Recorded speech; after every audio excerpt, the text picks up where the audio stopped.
جس گھر میں کتا، تصویر اور جنبی یہ تین ہوں وہاں رحمت کا فرشتہ نہیں آتا۔ کتا ہو، کسی کو غسل کی حاجت ہو اور اس کے باوجود وہ غسل نہ کرے، جنبی، اور تیسرا جو ہے وہ تصویر، جہاں یہ ہوں میرے حضور نے فرمایا وہاں رحمت کا فرشتہ نہیں آتا۔ تو بعض گھروں کے اندر قد آدم کے برابر تصویریں لگی ہوئی ہوتی ہیں تو ظاہر رحمت کا فرشتہ تو وہاں نہیں آئے گا۔ اور پھر یہ تصویر کسی تقدس مآب ہستی کی ہی کیوں نہ ہو تو پھر بھی اس سے گریز کرنے کا کہا گیا ہے۔ اور آج ہمارے گھروں کے اندر سکرین کے اوپر جو تصویریں چل رہی ہوتی ہیں اور جو مختلف چینلز کے اوپر چل رہا ہوتا ہے تو پھر ہم کہتے ہیں کہ پتہ نہیں برکت کہاں اڑ گئی، میاں رحمت کے فرشتے تمہارے گھر میں کبھی آئے نہیں تو پھر برکت کہاں سے آئے؟ پہلے مال تھوڑا ہوتا تھا، پیسے لوگوں کے پاس اتنے نہیں ہوتے تھے، 100 روپے کا منہ کوئی دیکھتا تھا، لوگ پیدل سفر کرتے تھے۔ میں ایک دیہات کا رہنے والا ہوں، سارے لوگ پیدل شہر میں آتے تھے، لوگوں کے پاس دو سے زیادہ جوڑے نہیں ہوتے تھے، اچھا جوتا کسی کے پاس نہیں ہوتا تھا، شادیوں سے بڑے بھائی کا جوتا، چھوٹے بھائی کا جوتا، ایک دوسرے کے جوتے مانگ کے لوگ لے کے جایا کرتے تھے۔ سکول کے بچوں کے پاس بہت ساری مائیں تو کچھ کھانے کے لیے دے دیتی تھی کہ یہ دوپہر کو کھا لینا، اور خرچی بھی بڑی معمولی سے ملتی تھی۔ اور آج ہر بچہ 200-300 روپے کا بیلنس روز جو ہے وہ موبائل پہ خرچ کرتا ہے، موٹر سائیکل کا جو ہے وہ تیل الگ خرچ کرتا ہے، اور جو اس کی جیبیں بھری ہوئی ہوتی ہیں، اور اتنا کچھ ہونے کے باوجود برکت نہیں ہے۔ برکت جو ہے وہ پیسوں سے نہیں آتی، جب رحمت کے فرشتے آتے ہیں برکتیں لے کے آتے ہیں۔ اور ہمارے گھروں کے اندر جو قدآور سکرینیں لگی ہوئی ہیں اس سے برکت اڑ گئی ہوئی ہے، اور اس پہ پھر کیا کیا دیکھا جا رہا ہے اور کیا کیا دکھایا جا رہا ہے، پورے ملک سے برکت اڑ گئی ہوئی ہے۔ پیسے کی فراوانی کے باوجود برکت باقی نہیں رہی ہے۔ کثرت کچھ چیز نہیں ہے، برکت کچھ چیز ہے۔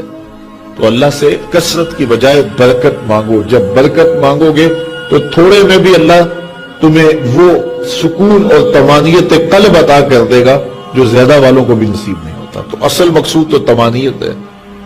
تو اپنی اولاد کو جو ہے وہ اپنے عمل کے ساتھ، اپنے رویے کے ساتھ صالحیت کی جانب لے کر کیا جاؤ۔ قرآن مجید کی تلاوت معمول رہے گھر میں، اور 5 گانہ نماز کے لیے گھر میں مصلی بچھیں، مائیں بہنیں بیٹیاں گھروں میں مصلی بچھائیں، اور مرد حضرات مسجد کا رخ کریں، تو پھر دیکھنا کہ اس کے اثرات مرتب ہونے لگے۔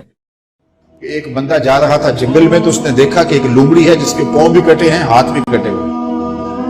اس نے کہا مالک تو اس کو کیسے رزق دیتا ہوگا؟ تو وہ ایک درخت پہ چڑھ کے بیٹھ گیا۔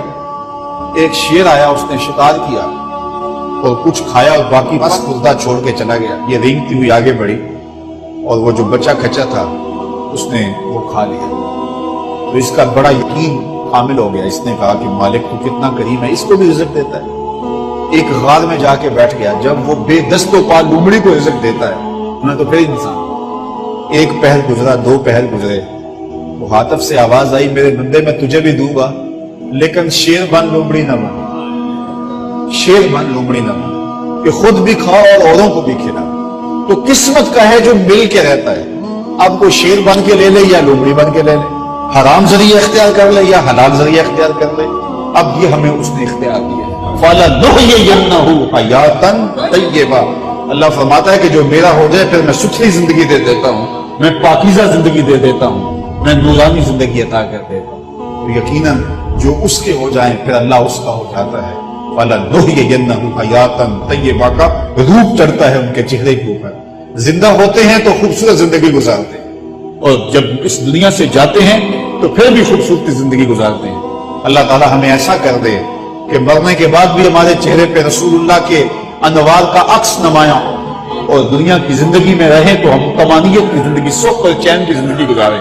صبح سے لے کر شام تک ٹینشن، مصیبت، پریشانیاں، کیا ضرورت ہے اتنا کچھ لینے کے لیے؟ درود پڑھتے جاؤ، زندگی گزارتے جاؤ، زندگی سوکھی گزارو، زندگی اوکھی نہ گزارو، جو اللہ نے دے دیا اس پہ راضی ہو جاؤ، بس ٹھیک ہے۔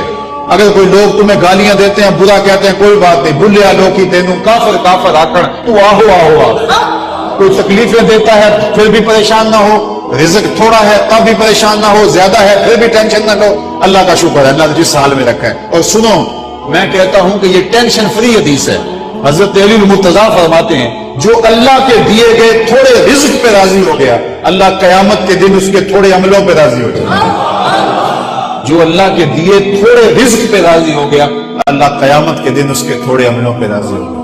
تو خوش نصیب ہیں وہ لوگ جو اپنی زندگی کو اللہ کی رضا میں گزارتے ہیں اور اپنی آخرت کو بھی اس کی رضا کے سائے میں لے جاتے ہیں.